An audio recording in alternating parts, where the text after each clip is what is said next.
Hey, thank you so much, Mark. I really appreciate it. I'll tell a little story about Mark a little bit later. Just him and Tom both been instrumental in helping us actually in the community. So, I am deeply honored to be here.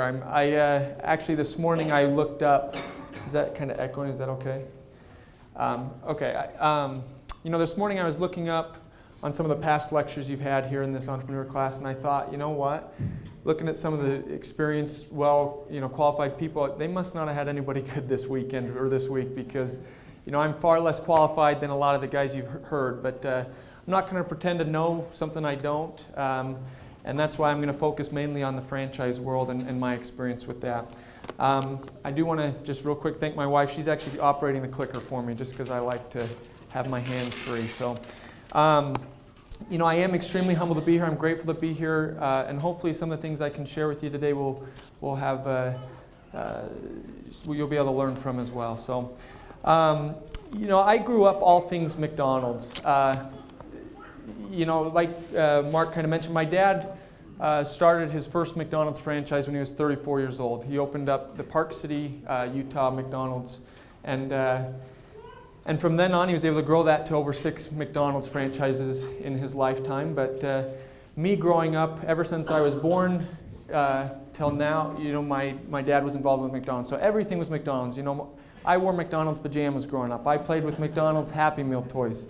We ate off McDonald's plates. I celebrated every one of my birthdays at McDonald's. It was everything was McDonald's. In fact, a funny story about that is when I was 8 years old, I was playing with one of my friends. And his mom took us out to lunch, and she was taking us to Burger King.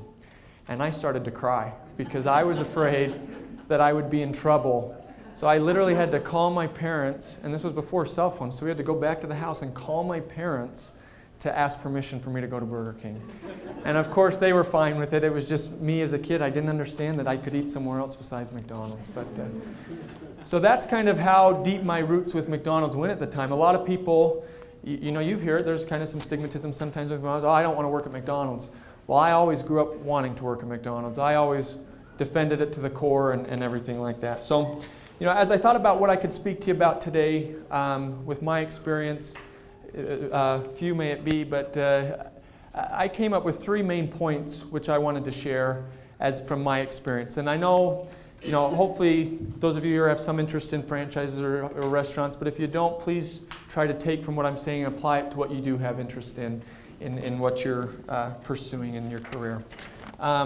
So the 3 things that I believe can lead to a successful franchisee or successful entrepreneur is be a risk taker, but be a smart risk taker. Secondly, be humble, teachable, and patient. I know that's 3 in 1. I kind of cheated. And the third item is it's all about the people. And I truly believe that no matter what industry you're in, no matter what you're doing, it's all about the people. So before I jump into this next slide, let's talk a little bit about what I do. What's Culver's? So who's been to Culver's before? Oh, that's a pretty good. Who's been to this Culver's before in Orem here on 800 North? Okay. Where are you guys, other guys going? Spanish Fork. Spanish Fork? Okay. Well, good. It's a good brand. So Culver's, in my opinion, it's a little piece of heaven. I may be a little bit biased, but we've got our fresh frozen custard, which is a premium ice cream. You've had the chance to taste some of it today. We've got our butter burgers. We call them butter burgers just because we lightly butter the bun and toast it. So nothing crazy going on there, but lightly butter the bun and toast it. We only use sirloin beef, and we never freeze our meat, so it's fresh, cooked to order every time. And then, of course, where else can you get fried cheese curds but Culver? So if you haven't had the opportunity to go, this is my sales pitch to you, and with wonderful pictures to entice you to go. And because you got to listen to my sales pitch about Culver's, if you didn't get one already, there's a VIP card up here for 10% off for all your visits for the next 2 months, I think, before they expire. So feel free to grab one if you didn't grab one before and take advantage of that. So, Culver's, we also have a lot. We've got, grilled chicken, sandwich melts. We've got, a big menu if you haven't been there before. So That's my sales pitch for you about Culver's. But I want to jump back into entrepreneurship, and as I do so, I've got a free value basket here for whoever can first raise their hand and spell entrepreneurship for me. Who wants to give it a try? Right here?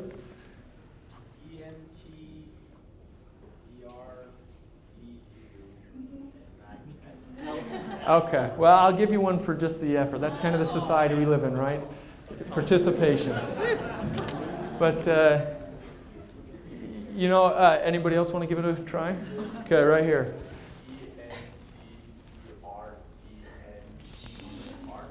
It's tough to spell it even out loud. Even if you're writing it down, it helps a little bit too. I actually spell entrepreneurship a little different. I spell it W-O-R-K, work. So that's a little bit easier spelling to remember for next time. But, I've got this goofy slide. Hopefully you can read it okay. I just Googled entrepreneurship, and this was one of the first things that showed up. So even though it's hard work, you can tell that I'm actually 86% satisfied with my job. And I have 84% success. I've got 83% freedom. And I've got 81% happiness, 71% cash flow in my money. So there you have it, you guys. But joking aside, entrepreneurs for the most part are pretty happy in what they do because they love what they do. They enjoy it. And that's the same for me in the franchise world. And I'll talk a little bit about franchises here as we go. But my first point I want to talk about is risk. As I kind of prepared for this class, I looked up the word entrepreneurship. One, just to learn how to spell it. But two, to just read the definition. And over 5 times was the word risk used in the definition of entrepreneurship. So you've got to be able to take risk. And I've got these pictures, some visuals here. You've got to be able to take a risk going up this side canyon here with the cliff there in order to reach this valley, beautiful valley of the reward. So there's always going to be a risk and reward associated with franchises or with entrepreneurship. And I'm talking about entrepreneurship in the franchise world. So I actually relate this analogy even a little further and say that fence right there is a franchise, because a franchise is going to limit your risk a little bit, right? You've got a proven concept. It's been operating correctly. You've got support and help from a franchisor, and so it lessens your risk a little bit. It can also lessen your reward a little bit too, but in most cases you can still be pretty successful in a franchise. So the greater the risk, the greater the reward, and of course we all want to be the next Mark Zuckerberg. We all want to be the next Steve Jobs. We all want to invent Zappos or the next big idea. And I wanted to as well. Of course, we all want to do that. I just didn't have any good ideas. So if you're like me and you don't have any good ideas, there's still ways to get into business ownership. There's still ways to be an entrepreneur, and that's a good way to look at that as franchises. Of course, if you're not going to be the one to invent the idea or start it, you're going to have to pay for it. So there is franchise fees and royalties and things like that associated with it. And if you want, during the questions, I'm happy to answer. I'm not going to jump too much into that, but if you have questions about some of those kind of things, during the question portion, I'm happy to answer some of those things for you. I want to talk a little bit about risk in more detail and some failed attempts. And I actually want to, the greatest entrepreneur I know is actually my father, and that's why I wanted him to be here today. And I wanted him to come up here in a minute or right now and actually just share a little bit of his experience when he first got started with his McDonald's and a little bit of the risk that he went through as he got that started, because I think he had it a little bit more riskier than I did. All right, is this on, or do you switch this? You just got to flip it on. Where? Oh, no, that's the camera one. Okay. First of all, I need to apologize to Spence for making him feel guilty that he was eating a Burger King when he was 8 years old. I'd forgotten that story long ago, and it's great to be with you. What an honor to be in your group today, and I'm really impressed with many of you that I've met, shaken hands with, and thank you for inviting us and being here today. Spencer, along with our family, we did bleed McDonald's for many years. I sold our restaurants 5 years ago when I retired from that. When I began, I was 3 years old when we opened our first one. And it was this one. It's been remodeled a few times. That's up at Kimball Junction in Park City, Utah. My oldest son owns that restaurant now, and we have a daughter that owns Five Guys Burgers and Fries in Southern California, and I'm praying that my youngest son will be an attorney.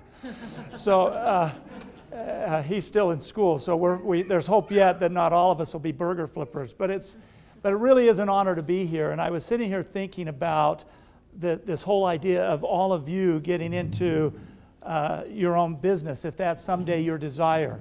And if you want to do something someday where you can be in an environment, a situation where you own your own business. A lot of you might say it's impossible because I don't have the resources. But let me tell you a little something about Spencer. Now, I happen to be, my position, Spencer's the owner of these Culvers. He's the franchisee, he's the Culvers. My name's nowhere on it. But I was willing to take a risk and financially put some money behind him because I knew it was a good investment for me. I knew I was going to make more money if I invested in him than anyone else. And so think about that for you personally. Become the person that someone else is willing to invest in you. And if you're that type of person that somebody's willing to take a chance on. See, I'm the chief happiness officer in his company. My job is to come in and shed a little bit of happiness and make sure it be a little bit of a mentor and those kinds of things. But I really believe in this concept. And if you take away from nothing else that I'd say today, take this away. That you need to become someone that somebody who does have resources is willing to take a chance on. That's how I got started. When I was in college, I didn't have 2 nickels to rub together. But I found a way to have somebody take a chance on me, and then I became very successful. You know? Now, so keep that in mind. One thing as we began, and this is a very short story, when we began with this McDonald's up at Kimball Junction, and it's not easy. Spencer spelled entrepreneurship work. When I was first opened this restaurant in 1986, I was a young guy. It's my first time owning my own business. And I can remember it was the second or third Saturday morning that we had been opened. And nobody had told me that there was this thing in Park City called the Art Festival that was going on, and thousands of people converged. And we got killed at the restaurant. There was lines out the door, and I mean, and I was back in the kitchen, sleeves rolled up, and cooking Egg McMuffins and all the breakfast products. And I remember at one point looking up and saying, "Look, just tell me how many Egg McMuffins I'm behind." And the answer was 68 Egg McMuffins that I was behind at that point.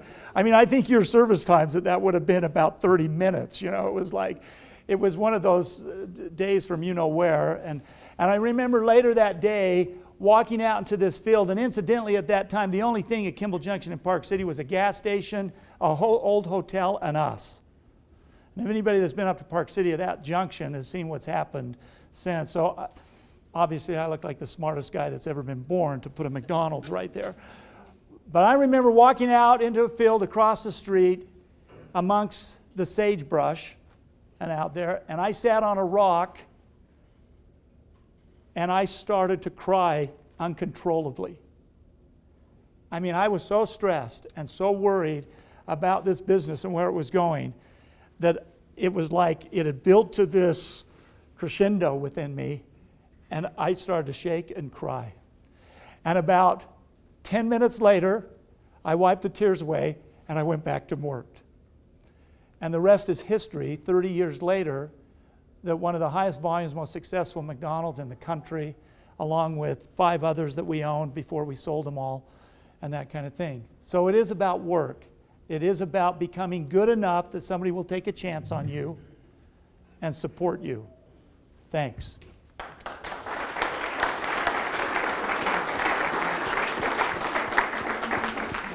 You know, I love my dad. He's a father figure. He's a mentor. He's a business advisor. He's everything I would ever want in a dad. He's a financial partner. You know, you want to talk about risk. You know, he didn't have any money. He didn't come from money. He was able to get some loans from grandparents, to get some co-signers, to get things, and he had to convince them to be able to do that. And talk about risk, going where there's nothing else around you, it was definitely a risky and not a sure time. And I wasn't around for it, but I'm sure glad he went through that for me, because it sure made my process a lot easier. Long story short, my dad kind of mentioned to it. 5 years ago, he was called on an LDS church mission and was asked to leave home. And at that time, he sold his McDonald's, all of them, except for, this Park City one he sold to my brother. Everything else was kind of to other owners. At the time, I was still playing college football and didn't want to give up my dreams yet, so I was not ready to jump into anything like that at that time. But because of that, my easy path into McDonald's franchising was now gone. My dream of becoming a McDonald's operator became a lot harder and a lot more difficult, and I thought, well, okay, maybe I should look at some other options. So like my dad mentioned, I've got a sister in California who owns Five Guys. Her and her husband own 3 or 4 Five Guys in California. And so I went down, met with my brother, worked with him for 3 or 4 weeks, decided, hey, this is a pretty good business. I like their food. They've got good burgers, good fries. And I decided, you know what, this is what I want to try to do. So this is where I'm getting into my failed attempts, obviously. But I spent a lot of time looking at this. I researched the company. I met with my brother in California. I actually came home to Salt Lake and began working at Five Guys in Salt Lake.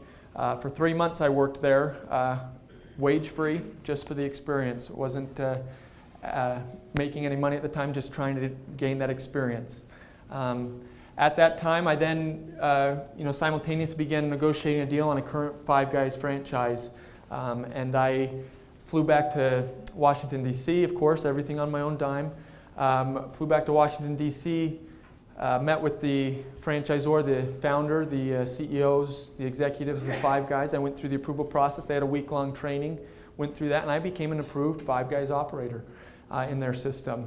And at that time, I then came home, continued working on that deal, and everything that goes into it, creating LLCs, bank accounts, all your health codes, all your licenses, tax licenses, etc. Everything that goes into getting a business ready to go. And all in all, I spent 8 months working on this Five Guys project. And all of that time, without being paid, just, slowly watching savings go away. At that time, I then, we came within 2 weeks of this Five Guys deal closing. And at that time, finally realized that the red flags we'd been seeing all along the way was enough to stop us. And the reason we hadn't seen them all along the way is because we wanted it too bad. We let our emotions get involved and didn't make sound business decisions. Instead, let our emotions take over. And because we wanted this so bad, we kind of let that take control and kind of let it slide. Oh, it's not a big deal, let it slide, until finally 2 weeks ago it was too much and we had to walk away from the deal. Not because Five Guys isn't a good company, but just because our particular deal was not a good deal.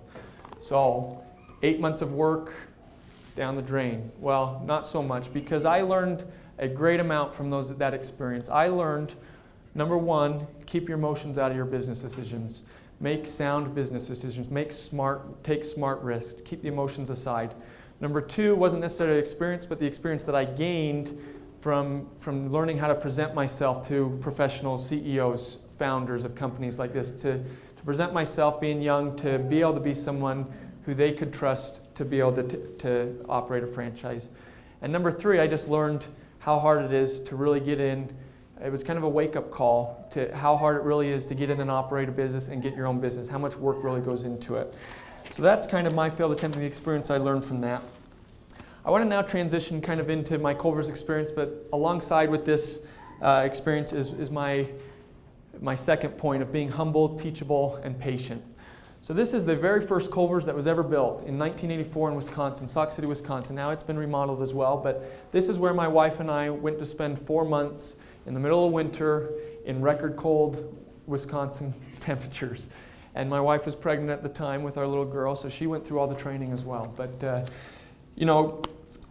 Culver's is a little different than most franchise concepts. Well, not most, but it's an owner-operator concept. So they don't allow you to be an investor and to just say, hey, I'm going to have some general manager run this and I'm going to be the investor. They require owner-operators. So they require me as an operator to be present and engaged, to be in the restaurant, running the restaurant on a regular basis.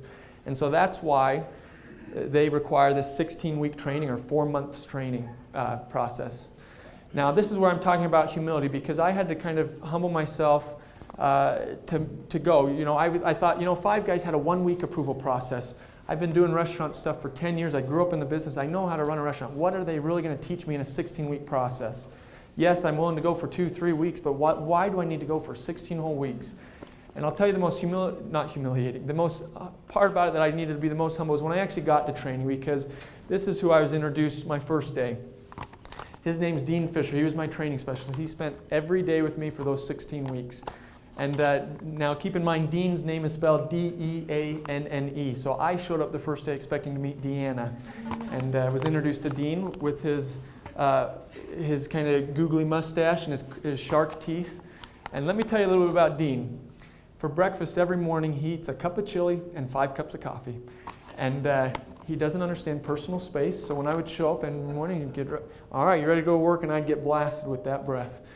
And, all in all, Dean's a great guy, a lot of knowledge, been doing this training for many years, and he taught me a lot. And I'm grateful that he was my trainer, but some days I just wanted to kill him. It was exhausting.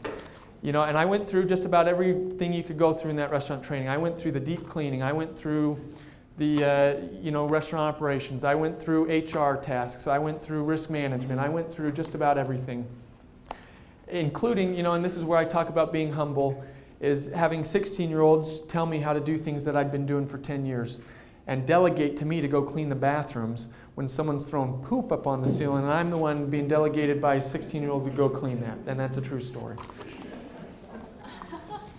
Hopefully that wasn't inappropriate. But,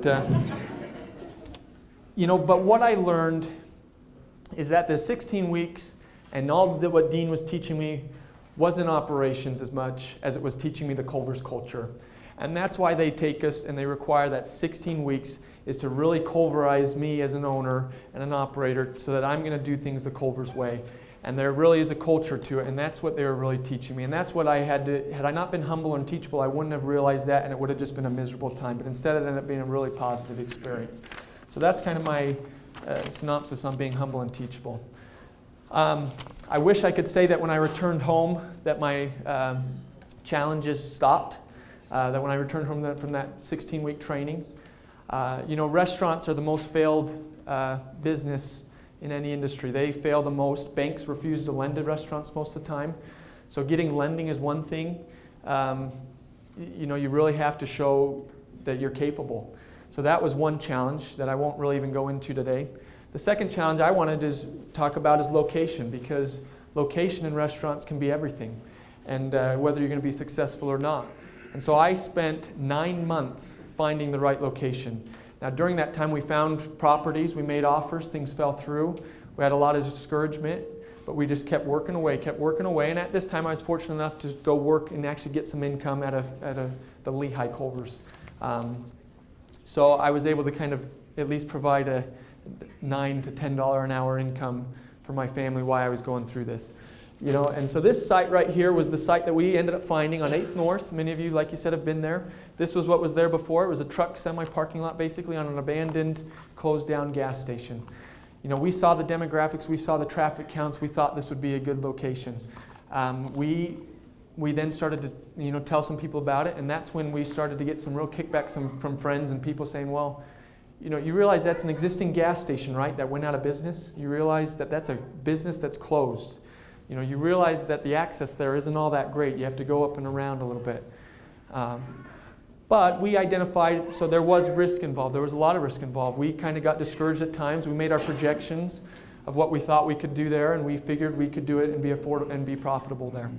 So we took the risk. We moved forward. We bulldozed the building. There was tons of challenges throughout the building process. As you can imagine, a gas station has plenty of environmental problems. We had to dig up gas tanks, clean up gas leaks from old tanks that had leaked. We had to there's the general contractor bidding process. We were in the middle of winter, which thank goodness last winter, this was a year ago, thank goodness last winter was a mild winter and we were able to build pretty much through the whole winter. This is at our groundbreaking, one of the few happy days during this whole process, where we could just kind of celebrate that finally, after 9 months of searching and 16 months or 4 months of training, we were finally underway in building. And then you end up with a completed project. My wife's a saint. She's awesome. I don't think I kind of failed to mention that she was pregnant during this whole process, and she did every day of training with me, being pregnant in the freezing cold. So she's an approved operator as well, to be an operator. So this is our Culver's. This is the first day of opening. And really what I've learned throughout this whole process is my final point, that it's all about the people. Because really when it comes down to it, this is what I love. This is why I go into work every day. This is during our training, just a few snapshots. But I have a motto, and this has been my motto ever since I started Culver's, and that is that if you take care of your people, they're going to take care of your guests, and your guests are going to be happy, and they're going to continue to return, and that's going to build your business. So that's the motto I've tried to live by in taking care of my team. You can see we're having a lot of fun. Some of these people, here's my management team. 3 or 4 of these individuals go to UVU, so you may see them around. This is our management team day 1. You notice they're all smiling. That's because we haven't opened the doors yet. We're not open for business yet. The stress hasn't come through yet. But this is day 1, and I want to talk about investing in your people real quick. When you become an owner, hopefully, like my dad mentioned, you're becoming someone that someone can invest in. There's an individual in this group here that who worked his way into being a general manager for us. Really quickly, he was working hard, and we identified him as someone who could be successful in our company. And we're investing in him in that we're talking to him about being a partner with us on a future Culver's, where he will have ownership because of his hard work and what he did, and because we feel like we need to reward him for what he's doing for us as our general manager. 22 years old, he's our general manager, and we're investing in him because we feel like he's a quality individual, and we want him to be part of ownership for us in the future. So that's what you want to be. That's the position you want to put yourself in. I want to talk a little bit about delegation for a minute too, because as a business owner, as an entrepreneur, we are so big on wanting to control everything.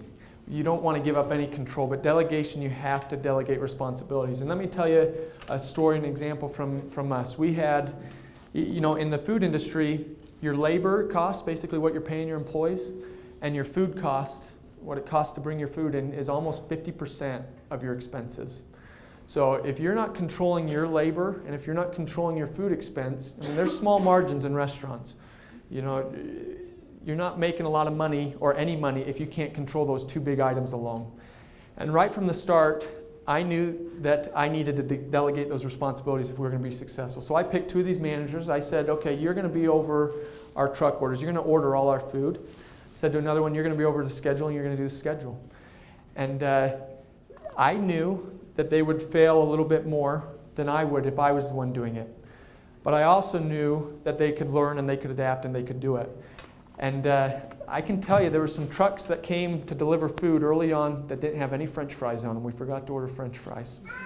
How are we supposed to be a burger and fry place that doesn't have any French fries?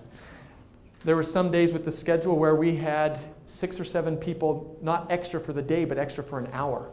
Imagine the money we're just giving away to pay people to stand there. So it's very, very tight lines they have to walk, and because I trusted them early and I worked on developing them, they now have been able to do that and become very good at doing those things where I don't have any worries about that anymore. So that gives me time to not only have more family time when I need it, but it also gives me the opportunity to get out of the trenches, to get out of that tunnel vision, to step back and to see which direction my business needs to go. And that's what the point I want to make with delegation is you can't see where your business needs to go if you're in the trenches every day. You don't have time to think. You don't have the focus to think. All you're worried about is getting out those hamburgers, serving that guest, serving this. You can't think about what marketing initiatives you want to work on. You can't think of what trainings you want to implement if you're in the trenches that deep. I kind of conclude a little bit. By the way, this is Craig Culver here in the corner here. He's the founder of Culver's. He was in our restaurant, which was a big honor for us. Of course, my dad, and I'll talk one more story about that in a second, but, someone asked me the other day, what's the hardest part about being a restaurant owner? And my response immediately, without really thinking much about it, was, well, the people. And I thought about it for a second. I said, well, the people. I said, the people can be hard sometimes because, and Juan, raise your hand. Juan works for me. He's one of my employees, and he's a terrific employee, actually. Does a great job for us. But, so just ignore this. But no, sometimes employees can be tough. You know, they don't show up for their shifts. They call in sick 5 minutes before the shift, and guess who's responsible to get that covered? Guess who's getting home at 9:30 after a 15-hour day, gets the phone call that we're short 2 people and has to go back into the restaurant? You know, these are true instances of things where, you know, it's busy. The buck really stops with you. And I say that people can be the hardest thing, but I'll turn that and flip it on itself and say people are the best thing. You know, I've discovered that I'm in the people business, and I just happen to serve Butterburgers and frozen custard. But really, I'm in the people business. And a real quick story about my dad. He's got a ton of advice for me, and I'll tell 2 instances of him, and then I'll open this up for some questions. But, you know, my dad has always said to me, Spencer, as a business owner, it's great. You get to choose which 80 hours of the work you eat. Which 80 hours of the work you get to, I'm saying, I slaughtered that, you guys. You know what I'm saying. Yeah, which 80 hours of the week are you going to work? You get to choose that. I kind of slaughtered that. But anyway, the second thing he always says to me when I kind of complain to him about something, or he'll say, you know what, Spencer, everybody at your age is stressed out with life. Everybody's got their challenges. But the benefit you have and the blessing that you have is that you're building your own business. So keep that in mind on the hard days, when it's tough, when you're working towards your own ownership, when you're working towards being a business, when you're working towards this and it's discouraging. You have to be patient. You have to be willing to take the challenge. Keep in mind there will come a day like this where you earn your first dollar. And this is a picture of the first dollar I earned. It happened to be my own dollar from my daughter. All these D words. But you know, there is the happy times, and keep that in mind that eventually you'll make it through. Eventually you'll have the success you'll be standing in your own restaurant, your own business, and you'll be able to look back and you'll be able to see all the success you've been able to accumulate through your hard work. Here's Tom McDonald right there, you guys, your very own. But anyway, I just want to thank you for the opportunity to be here today. It means a lot. Like I said, hopefully I'm not one of these CEOs that's created a billion-dollar company, but hopefully there's been some things I've shared that you guys have been able to take away, and hopefully it was a positive experience for you. So thank you so much.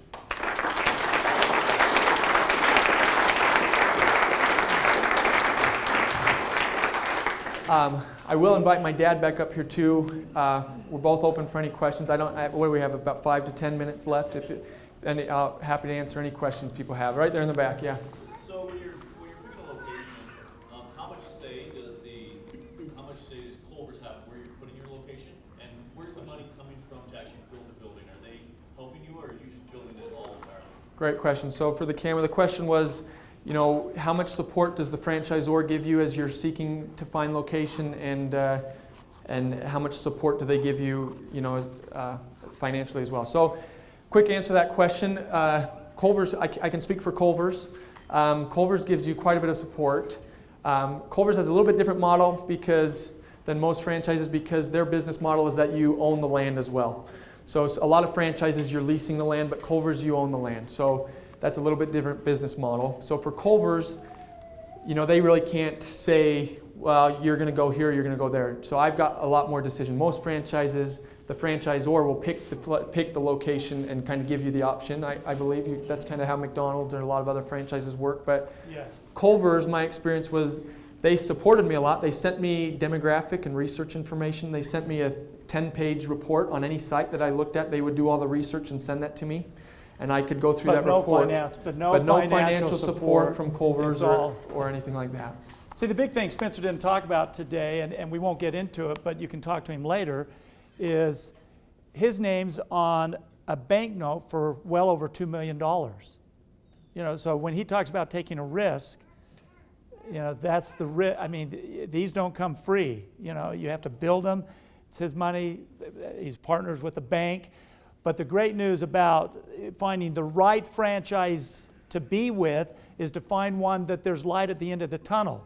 The wonderful thing about this concept with Culver's is that once he pays off some of that banknote over the years, he owns the land, he owns the building, and Culver's doesn't.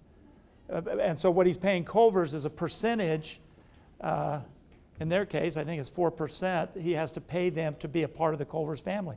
But in a McDonald's and other, it might be 12, 14% that you're paying. So it's a nice business model. Question over here? Yes.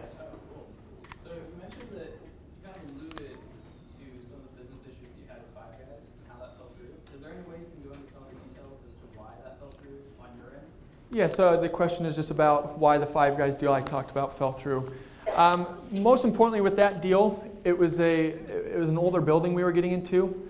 There was a lot of upkeep that needed to be done, a lot of repair and maintenance. The parking lot needed to be redone. The roof of the building needed to be redone. The lease, that was a lease agreement, so we weren't purchasing the land, but the tenant was responsible for upkeep of the property.